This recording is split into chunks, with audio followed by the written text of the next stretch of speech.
বিরোধী দলের পতন শুরু হয়ে গেছে দাবি করে সরকার পতনের চিন্তা না করে নিজেদের পতন ঠেকানোর পরামর্শ দিয়েছেন প্রধানমন্ত্রীর রাজনৈতিক সহকারী রাশেদ খান। অন্যদিকে পানি সম্পদ মন্ত্রী বলেছেন, জুলাই অভ্যুত্থান কোনো একক রাজনৈতিক দলের নয়, 17 বছরের আন্দোলনের ফসল। সকালে জাতীয় প্রেস ক্লাবে এক আলোচনা সভায় এসব কথা বলেন তারা। আমরা বাংলাদেশের আয়োজনে ন্যায়ভিত্তিক সমাজ গঠনের প্রত্যয়ে আলোচনা সভা। এতে যোগ দেন সরকারের মন্ত্রী এমপি সহ গুরুত্বপূর্ণ ব্যক্তিরা।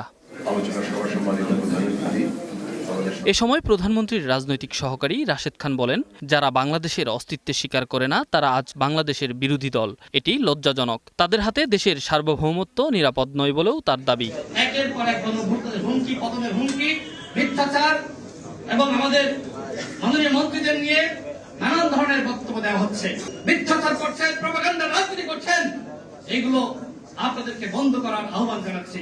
এ সময় পানি সম্পদ মন্ত্রী বলেন, কোটা আন্দোলন বিএনপি সহ দেশের সবাই সমর্থন করেছে, সে কারণেই এসেছে 5 আগস্ট। এ নিয়ে বিভাজনের রাজনীতি চলছে বলেও অভিযোগ তার। যে কোনো জিনিসের তো একটা ভিত্তি থাকে, আন্দোলনের তো একটা ভিত্তি ছিল।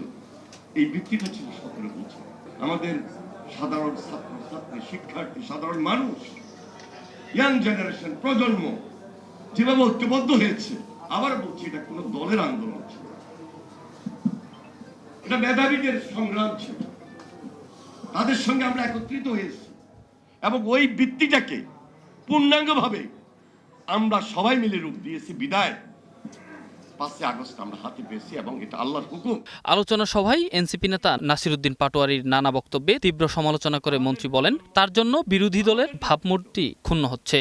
আমরা যারা ছাত্র রাজনীতি করে এখানে এসেছি, আমরা যদি কয়েকজনে মুখ খুলি, স্বাভাবিক কারণেই আপনি একটু বিপদগ্রস্ত হয়ে যেতে পারেন,